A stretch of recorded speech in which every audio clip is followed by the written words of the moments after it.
Hello my dear students, I am Rushali ma'am from VM academy. तो हमने chemistry start किया था हमारे 11th साइंस का, जो हमारा फाउंडेशन कोर्स चल रहा है।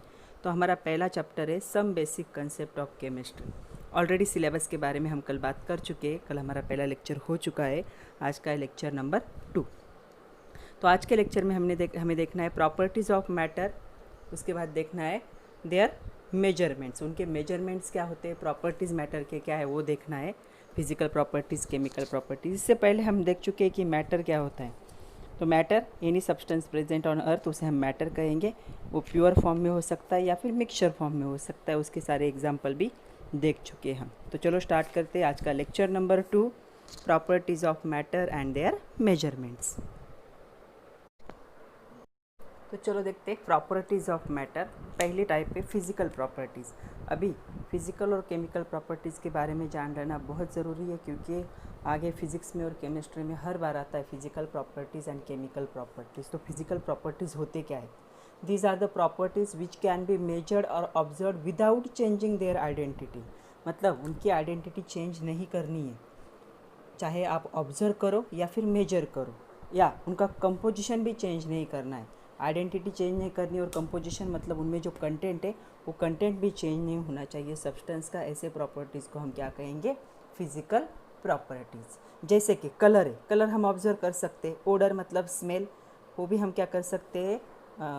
महसूस कर सकते हैं। मेल्टिंग पॉइंट है, मेजर कर सकते हैं। बॉइलिंग पॉइंट है, मेजर कर सकते हैं। डेंसिटी मेजर कर सकते हैं। वेट है, मेजर कर सकते हैं। वॉल्यूम है, मेजर कर सकते हैं। तो इन सब चीज़ों में ना ही हम किसी भी सब्सटेंस की आइडेंटिटी चेंज होती है, ना ही उसका कंपोजिशन चेंज होता है।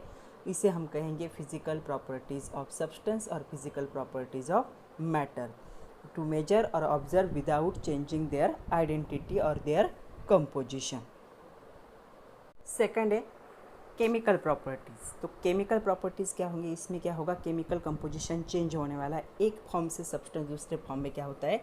कन्वर्ट होता है। These are properties in which substances undergo change in chemical composition. उनका केमिकल कंपोजिशन कम्प्लीटली चेंज होगा। जैसे कोल है, अगर कोल को एयर में बर्न करते हैं तो कोल और एयर की रिएक्शन होगी, और ये दोनों रिएक्ट होकर अलग फॉर्म में कन्वर्ट होकर वो फॉर्म होगा कार्बन डाइऑक्साइड। या फिर मैग्नीशियम वायर को बर्न करते हम एयर में, तो मैग्नीशियम और ऑक्सीजन का कॉम्बिनेशन होगा, उनमें रिएक्शन होगी, केमिकल रिएक्शन, और वो फॉर्म करेंगे MgO। मतलब मैग्नीशियम MgO में कन्वर्ट हो गया, कोल CO2 में कन्वर्ट हो गया, तो उसका केमिकल कंपोजिशन कम्प्लीटली चेंज हुआ है। ऐसी प्रॉपर्टीज़ को हम क्या कहेंगे? Chemical properties. तो इन शॉर्ट केमिकल प्रॉपर्टीज़ क्या है?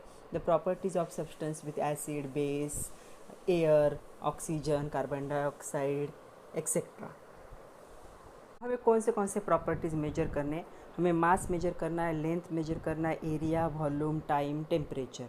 मतलब हमें इतने सारे क्वांटिटी जब हम मेजर करते हैं तो इनके साथ कुछ यूनिट आएंगे। जैसे सपोज मैंने लिखा 10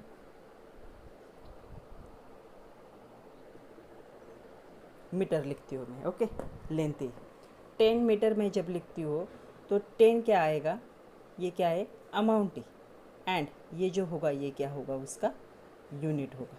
या फिर 20 ग्राम, तो 20 क्या हुई? अमाउंट हुई, और ग्राम क्या हुआ? मास का यूनिट हुआ। तो उसके साथ कौन आने वाला है? इन क्वांटिटीज़ के साथ जब हम मेजरमेंट करते हैं तो उनके साथ आएंगे यूनिट्स। तो अभी हमें देखना है यूनिट्स क्या होते हैं।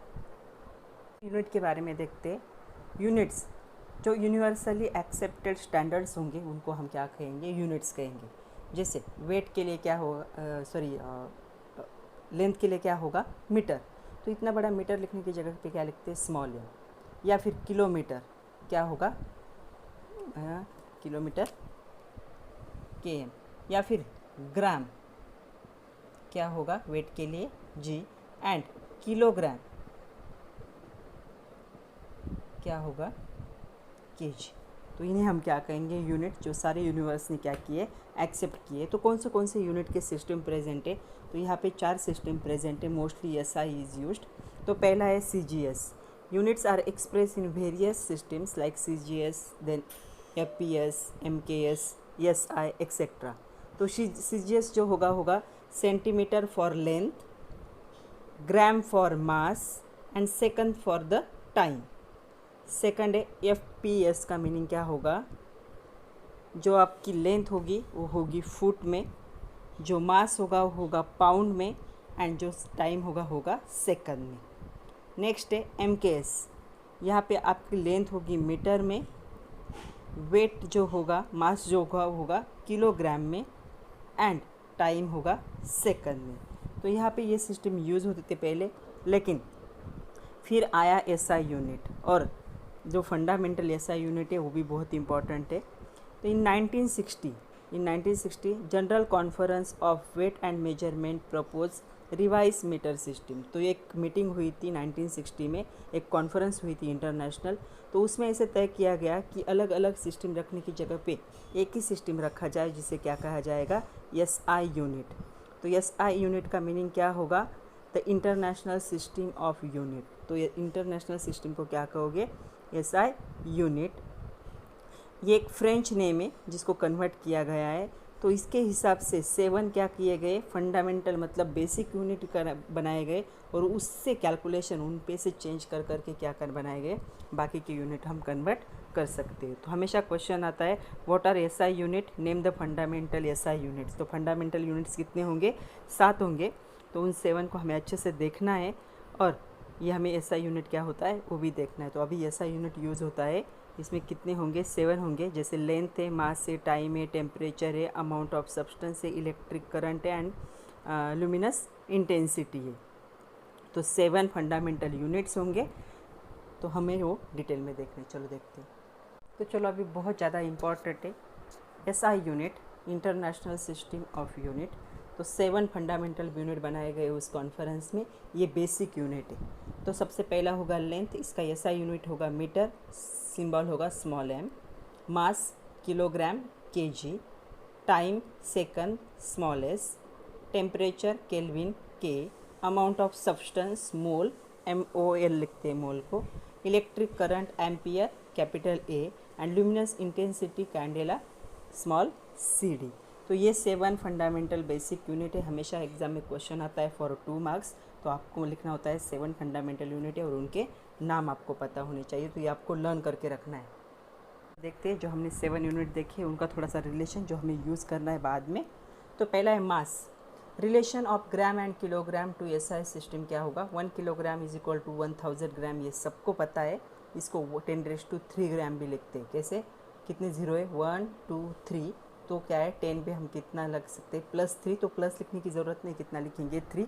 वैसे भी एक्सपोनेंशियल हमें सेकंड यूनिट में डिटेल में देखने। सेकंड है लेंथ, फ्रैक्शनल यूनिट जो होंगे लेंथ में, हमेशा एग्जाम में पूछा जाता है what is the fractional units of length. तो फ्रैक्शनल यूनिट होंगे नैनोमीटर, सबसे छोटा वाला यूनिट है, और पिकोमीटर। पिकोमीटर हम बहुत बार यूज़ करेंगे केमिस्ट्री में, क्योंकि हमारा जो एटम होता है और एटम का जो रेडियस होती है वो पिकोमीटर में होती है। तो इसे स्मॉल pm से डिनोट करते हैं।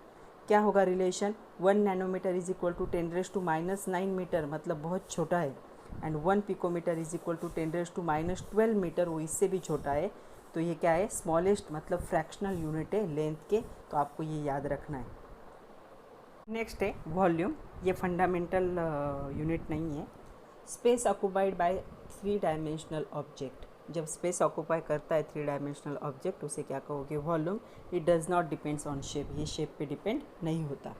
Volume of liquid and gases, तो ये जो वॉल्यूम होगा वो सिर्फ लिक्विड और गैस के लिए ही होगा।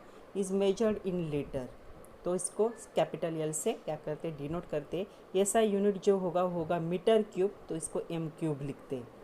लिक्विड के लिए अगर आप लैब में जाओगे तो मेजर करने के लिए अलग अलग अपैरेटस होते हैं, जैसे मेजरिंग सिलेंडर होगा, ब्यूरेट होगा, पिपेट होगा। जब आप प्रैक्टिकल करने लैब में जाओगे तो ये सारे अपैरेटस आपको देखने मिलेंगे।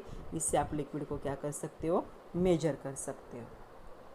नेक्स्ट है डेंसिटी, मास पर यूनिट वॉल्यूम को हम डेंसिटी कहते हैं। तो डेंसिटी मास अपॉन वॉल्यूम। तो इसका यूनिट क्या होगा, SI यूनिट होगा, SI unit of mass kg, and ऐसा unit of volume metre cube, तो ये होगा केजी पर मीटर क्यूब। और सीजीएस क्या होगा, मास होगा ग्राम में, और जो ये होगा वॉल्यूम वो किस में होगा, एमएल में होगा, तो ये क्या होगा, ग्राम पर एमएल। टेम्परेचर, तो टेम्परेचर की जो स्केल है हमेशा एग्जाम में आता है कि what are the scales of temperature, और state the 3 common scales of temperature measurement. तो 3 मेजरमेंट के स्केल है। पहला होगा डिग्री सेल्सियस, डिग्री सेल्सियस कैसे लिखते हैं सबको पता है, डिग्री फ़ारेनहाइट्स, डिग्री फ़ारेनहाइट से लिखते हैं, और केल्विन। हमेशा कन्वर्जन आता है एग्ज़ाम में, आप लोगों को एमसीक्यू में भी आता है या फिर सॉल्व करने के लिए भी आता है। तो 1 Faraday is equal to 9/5 degree Celsius plus 32। मतलब अगर आपको पता होना अगर दिया हुआ हो डिग्री सेल्सियस और कन्वर्ट करने के लिए बोले कि फैराडे में कन्वर्ट करो फ़ारेनहाइट में, तो ऐसे कन्वर्ट करते हैं। This is the relationship between the degree Celsius and the degree Fahrenheits. This is the relationship between the kelvin and the degree Celsius. तो 1 केल्विन इज इक्वल टू, यहाँ पे 1 लिख सकते हो, 1 केल्विन इज इक्वल टू जो भी दिया है डिग्री सेल्सियस उसमें कितना ऐड करना है, 273.15, तो क्या होगा 1 केल्विन में कन्वर्ट होगा। चलो इस पर हम कुछ न्यूमेरिकल सॉल्व करते हैं। तो फर्स्ट वाला है convert the following degree Celsius of temperature to degree Fahrenheits. पहला है 40 डिग्री सेल्सियस, दूसरा है 30 डिग्री सेल्सियस। तो पहला 40 का देखते हैं। तो क्या है, हमारे पास फॉर्मूला है degree Fahrenheit is equal to 9/5, यहाँ पे हमें डिग्री सेल्सियस की वैल्यू डालनी है, प्लस 32 होती 40। तो हमने इसको सिंप्लीफाई किया, 5 से इससे मल्टीप्लाई किया, 5 8 ज़ा 40, सो 9 इंटू 8 प्लस 32, 9 8 ज़ा 72 प्लस 32, तो ये कितना होगा 104 डिग्री फ़ारेनहाइट। चलो आप लोग 30 डिग्री सेल्सियस को कन्वर्ट करो by using the same formula. चलो आपके पास टाइम है, पॉज करो वीडियो को और खुद से करने का ट्राई करो। हो गया होगा। तो देखो 30 डिग्री सेल्सियस का कैसे आएगा, 9/5 degree Celsius plus 32, 9/5 degree Celsius की वैल्यू है 30 प्लस 32, 5 6 ज़ा 30, सो 9 इंटू 6 32, 9 6 ज़ा 54, 54 प्लस 32 कितना होगा 86। मतलब 30 डिग्री सेल्सियस का मीनिंग क्या होता है, 86 डिग्री फ़ारेनहाइट। सेकंड क्वेश्चन है convert following degree Fahrenheits into degree Celsius. अभी उल्टा करना है, तो 50 degree Fahrenheits and 10 degree Fahrenheits को कन्वर्ट करना है। तो 50 डिग्री फ़ारेनहाइट्स कैसे कन्वर्ट होगा, degree Fahrenheits is equal to 9/5 degree Celsius plus 32 है, ये वैल्यू हमें पता है 50 है, ये वैल्यू हमने पुट की। यहाँ पे ये प्लस था, इस साइड में जाएगा तो माइनस होगा, ये कितना आएगा माइनस होगा तो 18। ये यहाँ पे क्या था 9/5, तो इस साइड जाएगा तो उल्टा होगा, 5 यहाँ पे डिवाइड था, यहाँ पे जाके मल्टीप्लाई होगा, यहाँ पे 9 क्या था मल्टीप्लाई था, यहाँ पे जाके क्या होगा डिवाइड होगा, तो होगा 5/9। सो 9 1 ज़ा 9, 9 2 ज़ा 18, 5 2 ज़ा 10, तो क्या होगा 50 degree Fahrenheit is equal to कितना होगा 10 डिग्री सेल्सियस। चलो सेकंड आप लोग सॉल्व करने का ट्राई करो, खुद से ट्राई करो। तो जो सेकंड है 10 degree Fahrenheit is equal to क्या होगा, अभी फ़ारेनहाइट की वैल्यू 10 है, 9/5 डिग्री सेल्सियस 32, 32 इस साइड में प्लस था, इस साइड में माइनस जाएगा, तो क्या आएगा -22। 5 डिवाइड था मल्टीप्लाई हो गया, 9 मल्टीप्लाई था डिवाइड हो गया, तो इसको सिंप्लीफाई करोगे तो कितना आएगा -12.2 डिग्री सेल्सियस। मतलब 10 डिग्री फ़ारेनहाइट्स कितना होगा -12.2 डिग्री सेल्सियस इतना होगा। ओके, तो आज के लिए इतना ही था बच्चों। तो ये अच्छे से आप लोग पढ़ लो, थोड़ा सा खुद से कैलकुलेशन करने की कोशिश करो। नेक्स्ट जो हमारा लेक्चर होगा, लेक्चर नंबर 3, उसमें हम देखेंगे लॉज ऑफ केमिकल कॉम्बिनेशन। वो एक बड़ा टॉपिक है, इसलिए आज स्टार्ट नहीं कर सकते।